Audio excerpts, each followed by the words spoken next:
የኢትዮጵያ ብሔራዊ ምርጫ ቦርድ ለግንቦት 24 ቀን 2018 ዓ.ም ሀገር አቀፍ ምርጫ ዝግጅቱን አጠናክሮ መቀጠሉን በማስታወቅ ላይ ይገኛል። ህዳር 30 ቀን 2018 ዓ.ም የምርጫ ጊዜ ሰሌዳውን ይፋ ያደረገ ሲሆን በአሁኑ ወቅትም በምርጫው የሚሳተፉ የፖለቲካ ፓርቲዎች እጩዎቻቸውን እያስመዘገቡ ናቸው። ስለዚሁ እንቅስቃሴ የኢትዮጵያ ዜጎች ለማህበራዊ ፍትህ ኢዜማ፣ የኦሮሞ ፌዴራላዊ ኮንግረስ፣ እናት ፓርቲና ህብር ኢትዮጵያ ዲሞክራሲያዊ ፓርቲ ሪፖርተር አነጋግሮ ባገኘው መረጃ መሰረት አራቱ ፓርቲዎች እስከ ጥር 25 ቀን 2018 ዓ.ም ድረስ በድምሩ 534 እጩዎቻቸውን በአዲሱ የዲጂታል መመዝገቢያ ስርዓት ማስመዝገባቸውን አረጋግጠዋል። ሪፖርተርም የአወዛጋቢ አካባቢዎች ምርጫን በተመለከተ የሚነሱ ጥያቄዎችና የምርጫ ቦርድ ምላሽ በሚል ርዕስ ተከታዩን ዘገባ አሰናድቶላችኋል። አብራችሁ ቆዩ።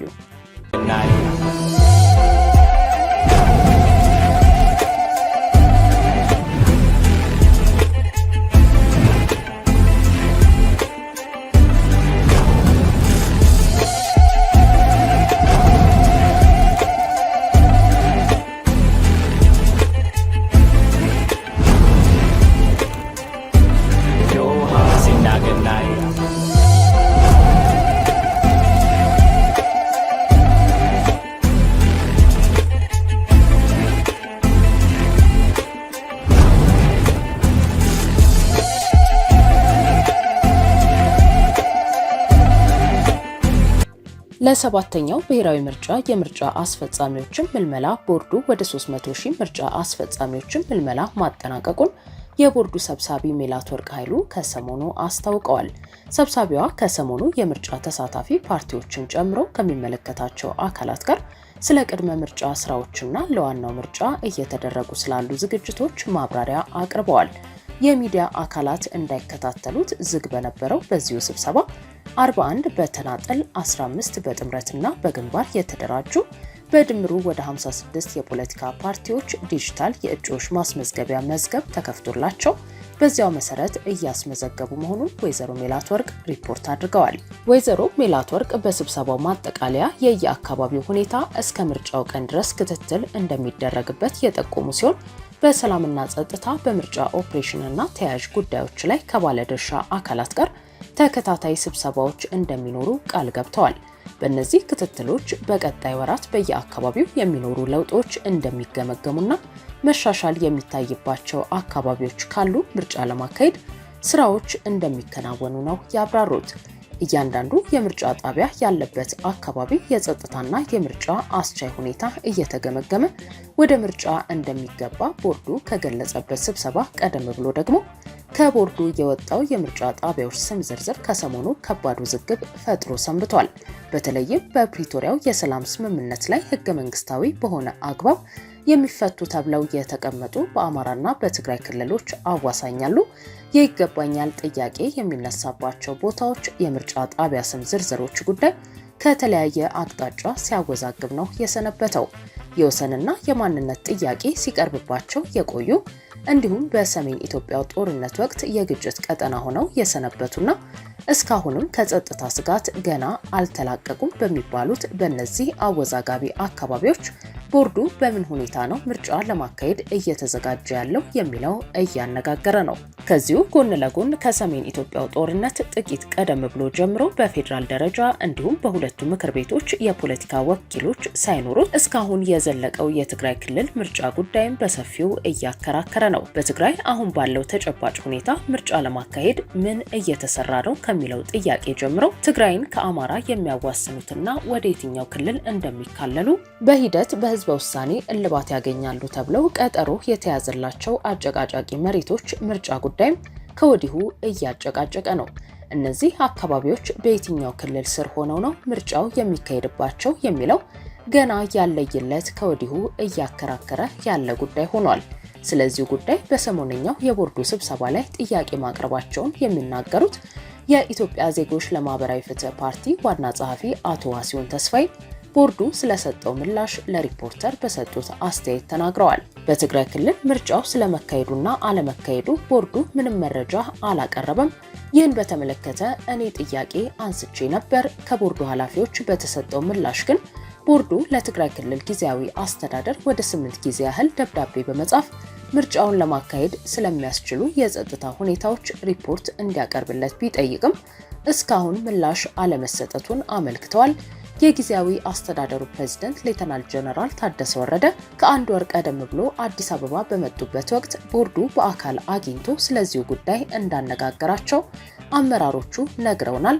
ፕሬዝዳንቱ እንደተመለስኩ ስለ አስቻይ ሁኔታዎች ሪፖርት እልካለሁ ቢሉም አለመላካቸውንና በዚህ የተነሳም የትግራይ ክልልን የምርጫ ዝግጅት የተመለከተ ሪፖርት ይዞ አለመቅረቡን በግልጽ ነግሮናል በማለት ከቦርዱ ያገኙትን ምላሽ ገልጸዋል። አያይዘው የትግራይ ክልል ምርጫ ሁኔታ ቁርጡ ያለየለት ጉዳይ ሆኖ ሳለ ከሰሞኑ የምዕራብ ትግራይ የምርጫ ጣቢያዎች ዝርዝር ተብሎ የወጣው ስም ዝርዝር ከናንተ የወጣ ነው ወይ? ከናንተ ከሆነስ በእነዚህ አወዛጋቢ አካባቢዎች ምርጫውን በምን መንገድ ልታካሂዱት አስባችኋል? የሚል ተጨማሪ ጥያቄ ማቅረባቸውን አቶ ዋሲሁን ተናግረዋል። ይህንም በተመለከተ ከሌላ ፓርቲ ተወካዮች በኩል እነዚህ ቦታዎች አሁን በአማራ ክልል የተጠቃለሉ ስለሆኑና አስተማማኝ ሰላምም ያገኙ በመሆናቸው ምርጫው ሊደረግ ይገባል የሚል ጥያቄ መነሳቱን አቶ ዋሲሁን አመልክተዋል። ቦርዱ ለነዚህ ነጥቦች በሰጠው ምላሽም በምዕራብ ትግራይ ስር የቀረቡ የምርጫ ጣቢያዎች ስም ዝርዝሩ ከቦርዱ መውጣቱን እንዳረጋገጠ አብራርተዋል። ትግራይ ክልል በሕዝብ ተወካዮች ምክር ቤት 38 ወንበሮች ያሉት መሆኑንና እነዚህ ወንበሮችም ያለ ወኪል ባዷቸውን ተቀምጠው ከ5 ዓመት ያላነሰ ጊዜ መቆጠሩን አቶ ዋሲሁን ጠቅሰዋል። ከቦርዱ ካገኙት ምላሽ እንዲሁም አሁን ካለው ተጨባጭ ሁኔታ በመነሳት የዘንድሮ 7ኛውን ሀገር አቀፍ ምርጫ በተቀመጠው የጊዜ ሰሌዳ በትግራይ ክልልም ሆነ በእነዚህ አጨቃጫቂ አካባቢዎች ለማድረግ ይቻላል የሚል ግምት እንደሌላቸው ነው የገለጹት። ቦርዱ ገብቶ የምርጫ ዝግጅት ስራዎችን ለመስራት ምላሽ አላገኘውም እያለ ከመሆኑ ጋር ተዳምሮ ለምርጫው ያለው ጊዜ እየተቃረበ በመሆኑ በትግራይም ሆነ በእነዚህ አካባቢዎች በማሟያ ምርጫ ካልሆነ በመደበኛው የጊዜ ሰሌዳ ምርጫው ይካሄዳል ብለው እንደማይጠብቁ አመልክተዋል። ስለዚህ ጉዳይ ሪፖርተር የምርጫ ቦርድ ምላሽ በቀጥታ ለመጠየቅ ሞክረዋል። ሪፖርተር ጥያቄውን በጽሁፍ ወይንም በዋትስአፕ መልእክት መላኪያ እንዲያቀርብ በተጋበዘው መሰረት በፕሪቶሪያው የሰላም ስምምነት መሰረት አጨቃጫቂ ቦታዎች ተብለው የተመላከቱ የትግራይና አማራ ድንበር አካባቢዎች ውዝግብ ገና ባልተፈታበት በዚህ ወቅት በእነዚህ አካባቢዎች የምርጫ ጣቢያዎችን ዝርዝር አውጥቷል። በእነዚህ አካባቢዎች ምርጫ ለማካሄድ አስቻይ ሁኔታ አለ ወይ የሚል ጥያቄ አቅርቦ ነበር። ምርጫ ቦርዱ በዚህ መነሻነት ለሪፖርተር በጽሁፍ ምላሹን የሰጠ ሲሆን በዚህ ምላሹም የሚከተለውን ሐሳብ አስፍሯል። የኢትዮጵያ ብሔራዊ ምርጫ ቦርድ በቅድመ ምርጫ ከሚያከናውናቸው ተግባራት አንዱ ከባለድርሻ አካላት ጋር በተለያዩ የምርጫ ኦፕሬሽን እና የተለያዩ ምርጫውን የሚመለከቱ ተግባራት ላይ መወያየት እንደ አንዱ ተጠቃሽ ነው። ከነዚህም ተግባራት አንዱ ምርጫ በሚካሄድባቸው የምርጫ ክልሎች ላይ አስቻይ የጸጥታ ሁኔታ መኖሩን የሚመለከታቸው ባለድርሻ አካላትን አወያይቶ በመረጃ ላይ የተመሰረተ የጋራ መግባባት ኖሮ ምርጫውን ማስፈጸም ነው። በዚህም አግባብ ቦርዱ የሰላምና ጸጥታ ሁኔታን አስመልክቶ ከክልል መንግስታትና ከከተማ መስተዳድሮች እንዲሁም ከጸጥታ ተቋማት በአረንጓዴ በቢጫና በቀይ የተደራጀ መረጃ በመጠየቅ ይሰበስባል። ይህም ሲባል አረንጓዴ ምንም አይነት ስጋት የሌለበት፣ ቢጫ መጠነኛ ስጋት ያለበት፣ ቀይ አሁን ባለው ሁኔታ ከፍተኛ የጸጥታ ስጋት ያለበት ተብለው ይተነተናሉ። ቦርዱ ቀደም ሲል የተዘረዘሩትን በአረንጓዴ በቢጫና በቀይ የተደራጀ መረጃ መሰረት አድርጎ በሚያወጣው መርሃ ግብር ከፖለቲካ ፓርቲዎች፣ ከሲቪል ማህበረሰብ ድርጅቶች፣ ከክልል መንግስታትና ከከተማ መስተዳድሮች እንዲሁም ከጸጥታ ተቋማት ጋር ውይይት ያደርጋል።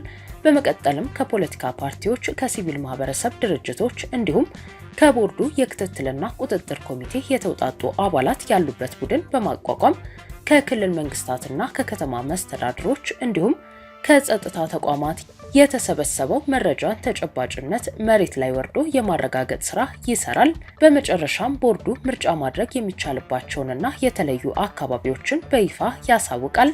ቀደም ሲል በተጠቀሰው ቅደም ተከተልና አግባብ ቦርዱ በተያዘው ሳምንት ጥር 24 እና 25 ቀን 2018 ዓ.ም የ7ኛውን ጠቅላላ ምርጫ የሚካሄድባቸው አካባቢዎችን የጸጥታ ሁኔታ በተመለከተ አምስቱም የቦርድ አመራር አባላት፣ የክልል ርዕሰ መስተዳድሮችና የከተማ መስተዳድር ከንቲባዎች፣ የፌዴራልና የክልል የጸጥታ ተቋማት አመራሮች፣ ሀገር አቀፍ የፖለቲካ ፓርቲዎችና የሲቪል ማህበረሰብ ድርጅቶች ተወካዮች በተገኙበት ውይይት አካሂዷል። ቦርዱ በተጠቀሱት ቀናት ባደረገው ውይይት ከክልል መንግስታትና ከከተማ መስተዳድሮች እንዲሁም ከጸጥታ ተቋማት የተሰበሰበው አሁናዊ የጸጥታ ሁኔታን የተመለከተ ሲሆን ይኸውም ቦርዱ በየትኛው ምርጫ ለማስፈጸም ዝግጅት እያደረገባቸው ባለባቸው የምርጫ ክልሎች ላይ ለምርጫ አስቻይ ሁኔታ አለ ወይ የሚለውን ከላይ የተጠቀሱት የሚመለከታቸው ባለድርሻ አካላትን አወያይቶና መሬት ላይ ያለን ተጨባጭ ሁኔታ በመገምገም የሚወሰን ይሆናል በማለት ነው ቦርዱ ምላሽ የሰጠው። ስለዚህ ጉዳይ ከቦርዱ ያገኙትን ምላሽ ለሪፖርተር ያጋሩት የኢዜማ ዋና ጸሐፊ አቶ ዋሲሁን በእነዚህ አካባቢዎች የምርጫ መደረግ ጉዳይ ሲምቦሊክ መሆኑን ነው አክለው የጠቀሱት። በትግራይ ክልል ፓርቲያችን ለመወዳደር እጩዎችን እያዘጋጀ ነው የሚገኘው። ከኢዜማ አንጻር በትግራይ ምርጫ ማድረግ ሲምቦሊክ ነው። በሌሎች ቦታዎች ከሚደረገው ምርጫ በይበልጥ በትግራይ መደረጉ ልዩ ትርጉም የምንሰጠው ጉዳይ ነው። ትግራይ እኮ ባለፉት 6 እና 7 ዓመታት በፌዴራል መዋቅሮች ውስጥ ውክልና ሳይኖረው ነው የቆየው። ይህ ነገር መቀጠሉ ደግሞ መጥፎ ምሳሌ ነው ብለን እናምናለን።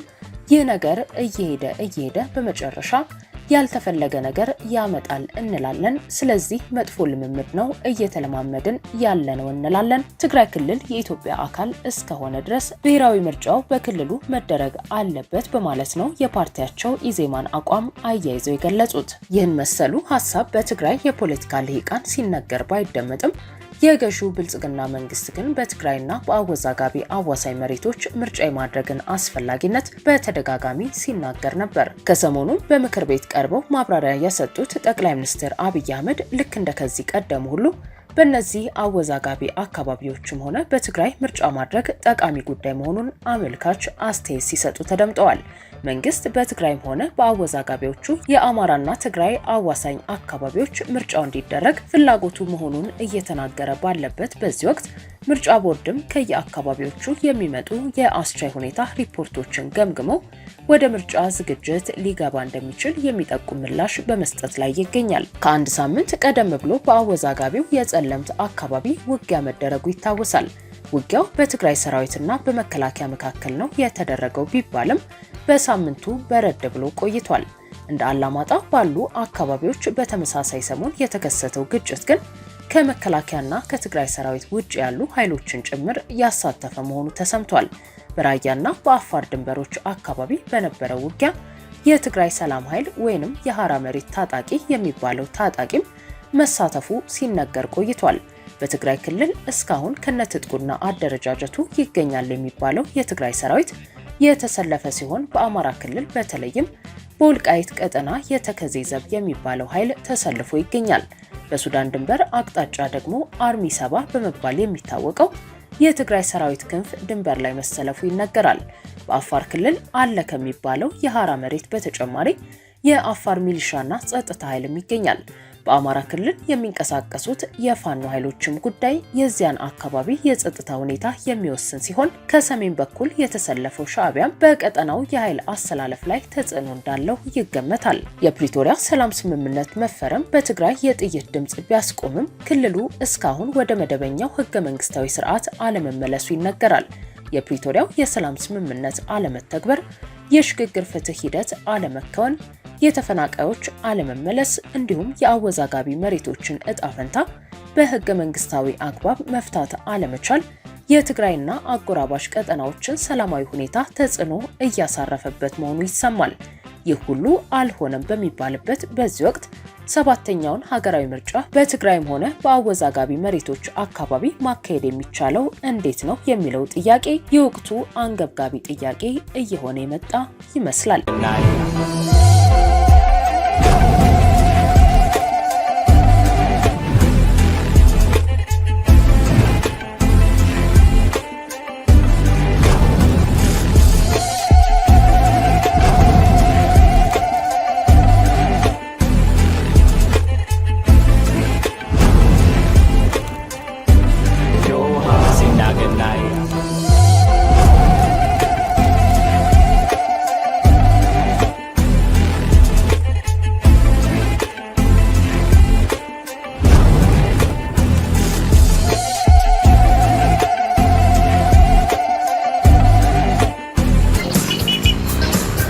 በፍጥነት ደርሰው ወዲያው ሰምተው ወዲያው ጠቅ ክፍል አድርገው ወደ ጉዳያቸው ሽውልም ይላሉ። የዚህ ሁሉ ሚስጥሩ ጠቅ ክፍል ነው። እርሶም በስልኮ ላይ የሚጠቀሙትን የየትኛውንም ባንክ መተግበሪያ QR ኮድ ስካነር ከፍተው በኢቲ QR ወደ የትኛውም የአገልግሎት ሰጪ የፋይናንስ ተቋም ጠቅ ክፍል ሲያደርጉ ክፍያው በቅጽበት ይፈጸማል። ተናባቢ ኢቲ QR በኢቲ ስዊች የቀረበ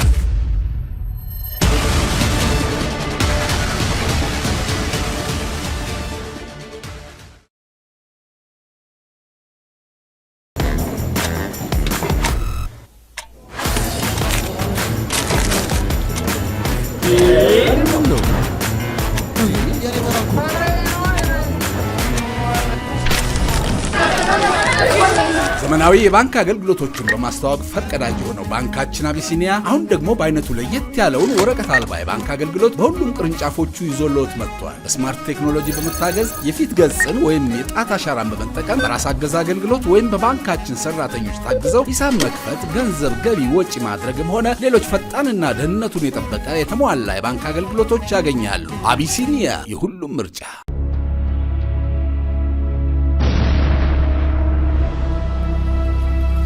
የነበረውት እንዳልነበር ሲሆን እኛ ከጎኑ አለን። ክፉም በሩቅ ያርገው እንጂ ሕይወት ንብረቱ አደጋ ላይ ቢወድቅ ፈጥነን እንደርስልዎታለን። ሐዘንዎን በደስታ ትካዜውን በፈገግታ ለመቀየር ሁሌም ዝግጁ ነን። ከእኛ ጋር ሲሰሩ የጠፋው ይተካል፣ የወደመው ይገነባል። በሐዘን የጠየመ ፊቶ በደስታ ይበራል። የቀደመ ፈገግታውን እንመልሰዋለን። አዋሽ ኢንሹራንስ